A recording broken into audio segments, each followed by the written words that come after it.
We begin tonight with the plight of almost 7,000 residents affected by Typhoon Ophel in the province of Cagayan. One of the most heavily hit is the town of Santa Ana. Help is starting to pour in, but unfortunately, the national road, which is the only way in and out of the town, has been destroyed by the parade of cyclones in recent weeks. And now let's check the situation on the ground with Brian Basa, who is reporting to us live this evening from Cagayan. Brian, how's the weather there so far, and are there still flooded areas in Cagayan? Good evening, Gretchen, Sean, and Pawi. As of this time, it's a fair weather that's greeting us here at Gonzaga, in Gonzaga town. Actually, we're just standing a few meters away from Santa Ana. Medyo nandito tayo sa boundary. But even as the weather is fair, even if the flood has already let up in all the areas in the town, ito pa rin, ano?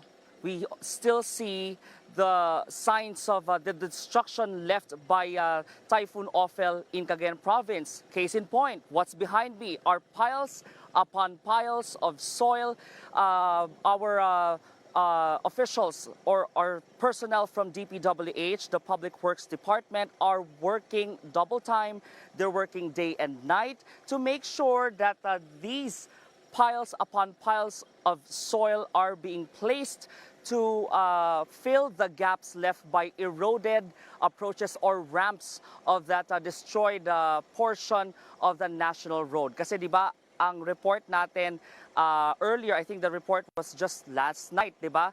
Merong tulay na naging inaccessible because yung both sides pala ng tulay na to, yung ramp that connects it to the ramp that connects the bridge to the road, yun yung nag-erode dahil sobrang lakas ng baha. So ngayon, ang ginagawa ng officials to make sure that this lone passageway in and out of Santa Ana, Cagayan is becomes passable, ito ngayon ang pinupuno nila ng lupa para makonect na ulit yung bridge to both sides of the national road. So yung mga tao from Santa Ana can go to Gonzaga and neighboring towns. Ganon din naman yung mga from Gonzaga going to Santa Ana. Ladies. Brian, we're seeing people behind you crossing that bridge. Is that correct that you are in the bridge itself? And paano na yung mga sasakyan, ano? And in terms of engineering, what was wrong with this bridge? Did they not foresee it? That it was that vulnerable? When we asked the OIC Regional Director of DPWH Cagayan Valley, ang sabi niya is ang lakas talaga ng baha. So kahit pa lagyan ng bakal yung ramp na yon, kasi I asked, would it have made a difference kung nilagyan ng bakal yon? Kasi walang bakal eh. It was the whole structure is made of concrete. It still would not make a difference dahil the whole approach was carried away by the flood. Also, ang tinitingnan nilang pinaghihinala ang contributing factor are logs, yung trunks of trees that were washed here coming from the mountains. I think this is Sierra Madre, yung nakikita natin dito. Mukhang dyan lang galing yung mga malalaking troso na dito napunta. And ang suspecha ng officials ay itong mga trosong ito, dahil nga sa lakas ng agos ng baha nung kasagsagan ng bagyong Ophel, ito yung tumatama dun sa lupa o ito yung tumatama dun sa structure, which made it easier for the flood to topple down or to literally slice off those portions of the national road. So ang effect, eto, kami nakapark lang dito sa harap, yung mga motorcycles hindi rin makapass through. The people here, they have no choice but to go down sa gilid, sa palayan, and then cross the river. But it's nighttime here, and when it's nighttime, it's dark, so it's risky for the people to go down. So they will have to wait until sunrise for them to cross the river. Ladies. All right, Brian, actually, no, tama ka. In fairness, nakatayo pa rin yung tulay. It is the national road doon sa bandang, siguro around the river banks, the banks of the water na lumambot at nahulog. But apart from that, no, actually kind of relieved na yan ang pinofocus natin right now kasi kung yan lang yung pinakamalalang salanta or at least nasakuna na nangyari dyan, okay na rin. Kamusta naman yung mga tao? Sa videos mo, we see some people moving around. It looks like they're crossing in shallow portions of the river. Nakakagalaw na ba yung mga tao, yung mga evacuees, or are they still being told to stay put in the evacuation centers? Yeah. As soon as the rains let up, as soon as the weather became fair, nagsiuwian na from the evacuation centers ang evacuees because they say that's how fast recovery happens here in Santa Ana.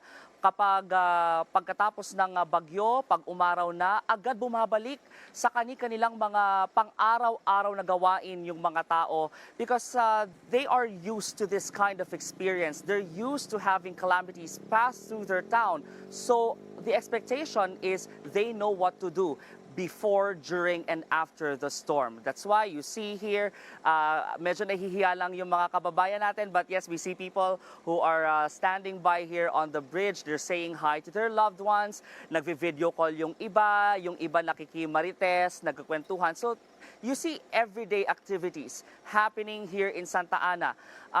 Talagang back to normal agad ang sitwasyon dito, ladies. Okay, Brian, I believe the Alagang Kapatid Foundation is also there to help those who were displaced by the typhoons. Kamusta naman yung relief operations nila dyan?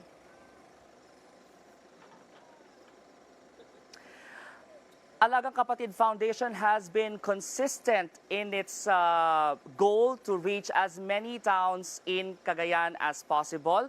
So kanina, while we are covering the developments here on the bridge, they made it here.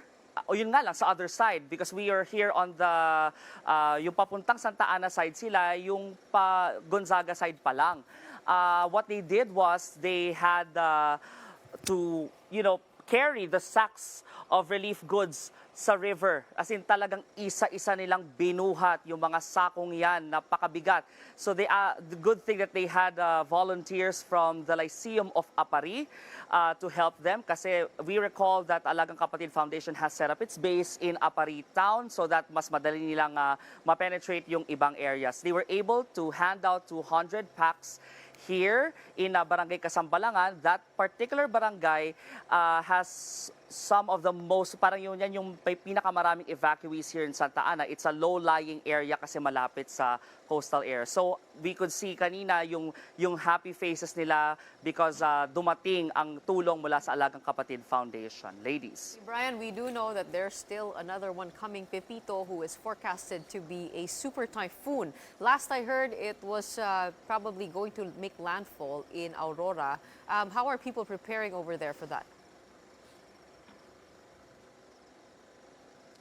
Yes, they're expecting na it's not going to be as strong as Typhoon Ophel when it hit Cagayan. Kasi obviously Santa Ana is on Ophel's trail. As far as Pag-asa is concerned, ang estimate nila is mas mataas ang storm surge sa bandang Bicol region in Catanduanes. But even if Cagayan is far from Catanduanes, 'di ba? Yung not fear exactly, pero more on anxiety, yung pangamba nila andoon pa rin because this is the 7th consecutive storm. You're right. So parang paulit-ulit na silang pupunta sa evacuation center. Babalik na naman sa normal activities and the cycle goes on and on and on. So with that, ganun pa rin ang paalala ng mga otoridad in the words of the MDRRMO, the Municipal Disaster Management Officials, wag na sanang matigas ang ulo ng mga residente. If the authorities tell them to evacuate, kahit na, for example, wala pang ulan na dumarating, pag sinabing mag-evacuate na. That's exactly the point of preemptive evacuation. The goal or what the government wants is for the people to move to safer ground ahead of the storm para wala ng disgrasya. So ganun pa rin ang constant reminder nila, nag-iikot-ikot sila sa mga evacuation centers, nag-iikot-ikot sila sa mga barangay to remind the residents of this very, very important measure. Ladies. We do know Cagayan is a catch basin dealing with water from the coastal areas and also from the Sierra Madre. Sierra Madres and Isabela, it is called Cagayan Valley for a reason. Well, Thank you so much and keep safe. Brian Basa reporting to us live from the province of Cagayan of North.